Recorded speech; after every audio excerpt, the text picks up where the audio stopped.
So obviously I'm going to have white tea because I really love green tea. And Elizabeth Arden, I think, is the absolute queen of tea perfumes. As much as I'm not mad for a lot of the flankers. Unlike a lot of people like the flankers of the green tea line. I've got one of them which I will do a little review of, but mainly I just like the original one because I think it's just a great perfume. I think it's genius. And I also think it's super unisex. And I feel the same way actually about this white tea. So how I feel about white tea is that I think it's and some people would not know how this is even possible. However, I think white tea is a slightly more natural smelling and gentler version of green tea. It gives me exactly the same vibe. It's definitely unisex, this one. I don't know if they market it like that, but occasionally this is a little bit, I find it slightly masculine. I mean, it's not really masculine, but I think it's just slap bang in the middle. I think it's a real unisex kind of smell. And in my personal opinion, I think that this is the best white tea t-shirt smell. I mean, I do know, I've talked about the sparkling white diamonds and a few other things that people really like. I like the Alyssa Ashley white musk, but again, it's really sweet. This is very crisp, very clean, super, super clean. Again, the best kind of fresh laundry, but damp laundry. So, whereas I find the Elizabeth Taylor stuff very, very strong, quite overpowering. White tea, this one is just a really nice, safe, crisp white t-shirt smell, and it's very classy, and it really doesn't smell synthetic. It's a bit sharper in the beginning, but it dries down into being a very comforting tea-based scent with some, really nice citrusy type vibes to it. So I do find it quite similar, this one, to green tea, but it's nowhere near as harsh. It's not as tangy. It's not as it's not quite as soapy. It's not as harsh soapy. It's a much more gentle version, and it is, I mean, I can see why they got Reese Witherspoon to advertise it, because it's exactly what you imagine a classy lady in a lovely white shirt, kind of out and about doing her, mum duties or whatever you do. That's exactly what you'd think this would smell like. It's very nice. It's really safe. I'm just gonna get up the if I can find it. So the original white tea, which is obviously, as you can see, the one I actually have a bottle of. It's more expensive than green tea. It's in a nicer bottle. That might be part of it. I guess it's also because it maybe is slightly less synthetic. It's maybe a little bit more of a natural kind of vibe, and probably has slightly more expensive ingredients. I mean, I would say that also means it doesn't last as long.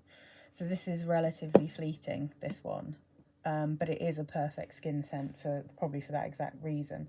So the top notes, if my phone would stop freezing, I will tell you.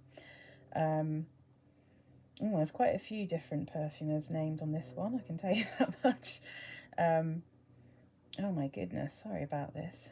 Okay, so the top notes: C notes, fern, mandarin orange, clary sage. Middle notes: white tea, white iris, and mate. Base notes: ambre, muskmallow, exotic woods, tonka bean, and amber. So it doesn't have as many notes as green tea. It's definitely, I think it's quite linear, this one. I think, well, at first, definitely it's a bit more tangy, spicy. It's not as soft, and then quite quickly it gets very soft, and it remains quite soft. And it's easy to wear. This is a good chuck on kind of perfume. It's very safe most of the time, but again, it's definitely quite unisex. Possibly this one even more so than green tea. Although I do think that one's super unisex. I really think that marketing should be changed to be unisex, because men smell incredible in green tea. And I think they'd smell incredible in this as well. But occasionally, if I'm in quite a girly mood, then this is a little bit too unisex for me. I put it on recently, and I instantly thought, oh no, it's wrong for this outfit. It felt a bit too unisex. But so this one, I have a little tester, and let me just get my little green tea, oh, white tea, sorry, ginger lily. So this is the newest flanker to the white tea collection, and I think I might like this one more than this one. I do really like this one. I think it's lovely. There's something about this one that really speaks to me. I'll get the notes up for this as well, just to see if they're very different from the other. It is obviously very similar to this. So it's got quite a few of the same notes, but this one's even closer to green tea. But again, it's more natural smelling. It's not as sharp. It's not as screechy. It doesn't last as long, obviously, because of that.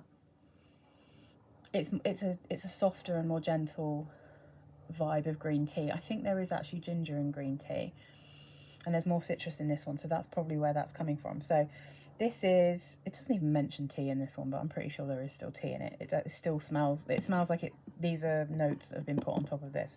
So the top notes listed here are bitter orange, bergamot, neroli and mandarin orange. Middle notes, ginger, white ginger lily, violet. Base notes, musk, cedar, mate and tonka bean. I would never have guessed there was violet in this perfume. To me, the lily and the ginger are what's really coming out. And at the beginning, you definitely get all the citruses. And then it gets more gentle. And then the mandarin kind of stays around a little bit. But it's gingery, this one. If you don't like ginger, you won't like this one. But I'm not really interested in any of the other flankers, because I think they all kind of are going to go in a direction that I don't like as much as this original one. However, this is right up my alley. I do like a gingery scent.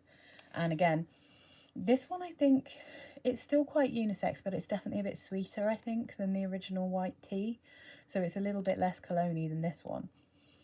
But oh my goodness, I mean, I think if I had an option to swap this out for this one, I probably would. Because I think you get the same overall vibe from it. But this is such a good flanker. It's absolutely lush. And I would say, in my ideal world, I would have green tea for winter, for an excellent skin scent for winter, really fresh. And I'd have this ginger lily white tea as my summer version of that. So yeah, at some point this will be on my list. I really should try to use this one up first, although the problem is now I know how much I like this one. I don't know, we'll see. I may be able to sell this one and get one of these. But they're both lovely. They're both really lovely. This one's just, there's something about that ginger that is just so captivating to me. I think it's really delicious. I do like a bit of ginger. I like a bit of spiciness in that regard. Yeah, I mean, but they're both lovely and they're both exceptionally yummy skin scents, but you will have to reapply them quite a lot, I think. Again, not if you work in the NHS or something, you're not going to want to reapply it, but you'll have that kind of burst when you first put it on, and then it will dry down into a lovely, slightly sweet and musky skin scent with a real fresh tea note, you know. But they're lovely. They're all lovely, and I imagine the other ones are quite lovely, depending whether you like rose or, you know, I think it's mandarin or something, the other one. But yeah, these are beautiful.